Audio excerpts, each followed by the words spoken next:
하나님의 말씀 스가랴 2장 6절 7절입니다. 스가랴 2장 6절 7절 말씀 함께 읽겠습니다. 오호라 너희는 북방 땅에서 도피할지어다. 여호와의 말씀이니라.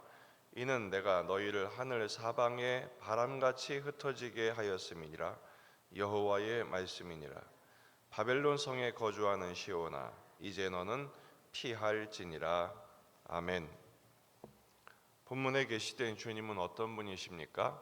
도망하라고 말씀하십니다.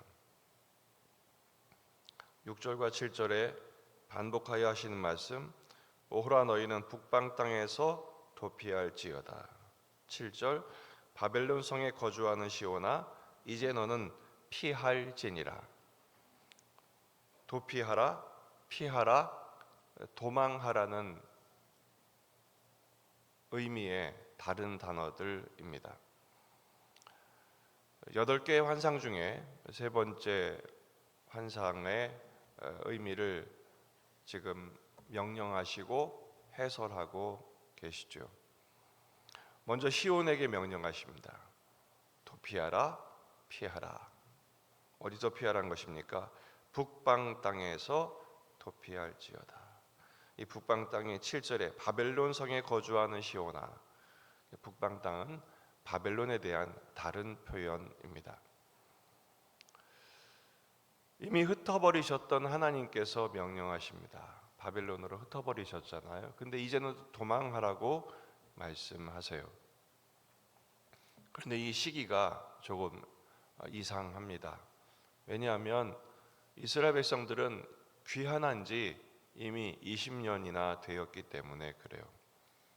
70년은 성전이 완공되기까지 70년이므로 한 50년 있다가 20년 귀환해서 20년이나 지났는데 지금 이제서야 탈출하라고 명령하신 이유가 뭘까? 실제로 예루살렘에 귀환한 백성의 수는 한 5만 정도밖에 되지 않습니다. 50년 이상 바빌론에서 정착했고 또 이미 그 안에서 출생한 사람들, 한 번도 가보지 않은 땅으로, 그리고 모든 정착의 기반을 버리고 다시 고토로 돌아온다는 것은 결코 쉬운 일이 아닙니다. 그래서 이제는 도망하라고, 탈출하라고 촉구하고 계신 것입니다. 이 도망하라는 명령은 굉장히 긴급하고 강력한 촉구가 되겠습니다. 도망해야 할 대상은 누굴까요? 물론 아직 귀환하지 않은 백성들에게 하신 말씀일 거예요. 지리적인 이동을 명령하시는 것이죠. 하지만 이미 귀환했다고 해서 그들이 완전히 도망한 상태냐? 정서적으로는 그들은 아직 이동하지 못한 상태에 있습니다. 여전히 아직도 바벨론식의 사고방식, 여전히 바벨론의 지배 아래, 그들의 노예 근성, 그리고 패배의식, 바벨론적인 세계관에 갇혀있는 그들을 향하여 말씀하고 계신 것이죠. 이스라엘 백성들을 출애굽시키셨지만 그들은 가나안 땅에서 내내 애굽으로 돌아가자 불평이 극도에 달할 때 외쳤던 모토입니다. 심지어 약속의 땅에 와서도 때만 되면 애굽에 의지하려고 했고 외교적인 관계를 통해서 애굽으로 돌아가려고 했던 이스라엘의 본성들을 우리는 볼 수가 있습니다. 그런 점에서 도망하라는 건 뭐죠? 하나님의 백성다운 가치관으로 회복하라고 말씀하시는 것입니다. 7절에 바벨론 성에 거주하는 시온아 이렇게 되어 있죠. 바벨론 거주민과 함께 살고 있는 시온에 대하여, 이스라엘에 대하여 말씀하시는 거예요. 바벨론에 여전히 머물러 살면서 바벨론의 방식, 바벨론의 가치, 바벨론의 생활 습관을 당연하게 여기는 유다 백성들을 향한 주님의 촉구의 명령입니다. 이제는 떠나라, 이제는 도망하라 말씀하시는 것이죠. 왜 그렇습니까? 하나님이 회복하시겠다고 말씀하시지 않아요? 측량죄를 잡은 자를 통해서 새로운 성전을 짓고 새로운 나라를 이끄시고 그곳에서 하나님께서 불로 둘러싼 성곽이 되어주시고 영광을 회복시켜 주시겠다고 말씀하시잖아요. 그걸 누리려면 어떻게 해야 되죠? 떠나야 합니다. 성경에서는 떠나야 되는 말씀을 여러 군데에서 말씀하세요. 대표적으로 아브라함에게 하신 말씀이죠. 창세기 12장 1절 여호와께서 아브라함에게 이르시되 너는 너의 고향과 친척과 아버지의 집을 떠나 내가 네게 보여줄 땅으로 가라. 문명의 세계에서 떠나 그동안 살아왔던 삶의 기반을 떠나 하나님께서 보여주실 약속하신 땅으로 가라고 말씀하시는 것입니다. 믿음으로 말미암아 구원을 받은 하나님의 백성들, 그리스도의 은총을 힘입었다면 이제는 옛적 자를 떠나야 합니다.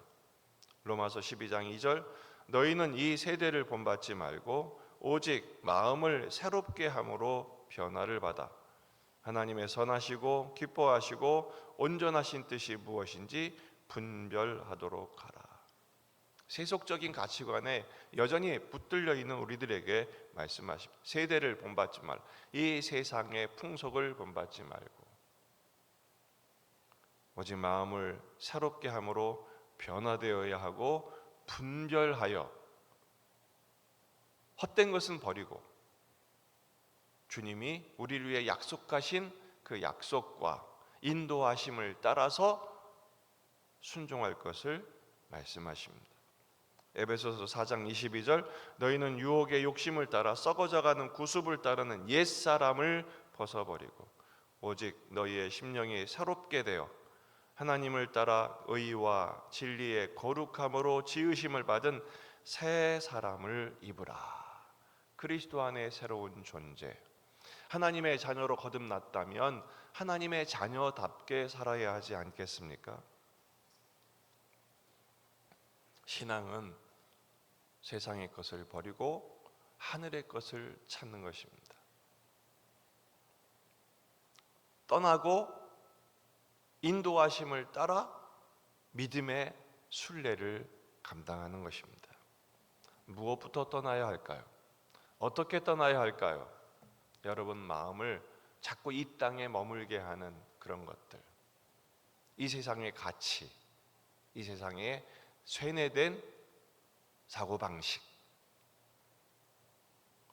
그래서 그리스도인들은 날마다 새로워져야 합니다. 왜 개혁주의라고 합니까? 머물러면 순간적으로 우리는 변질되게 되어 있기 때문에 그래요. 변화되어야 합니다. 개혁하지 않으면 개악될 때가 훨씬 더 많습니다. 날마다 예수님 안에서 새로워지고 거듭나는 저와 여러분의 삶이 되기를 주의 이름으로 축원합니다. 기도하시겠습니다. 말씀을 붙들고 우리 자신과 가정과 교회와 이 지역의 복음화, 민족의 복음화, 세계 복음화를 위해서 환우들, 그네 아들들, 새 학기를 맞는 우리 자녀들을 위해서 또 이 나라의 온전한 회복을 위해서 여러분 가져오신 기도 제목을 가지고 간절히 기도하시다가 돌아가시겠습니다. 참 좋으신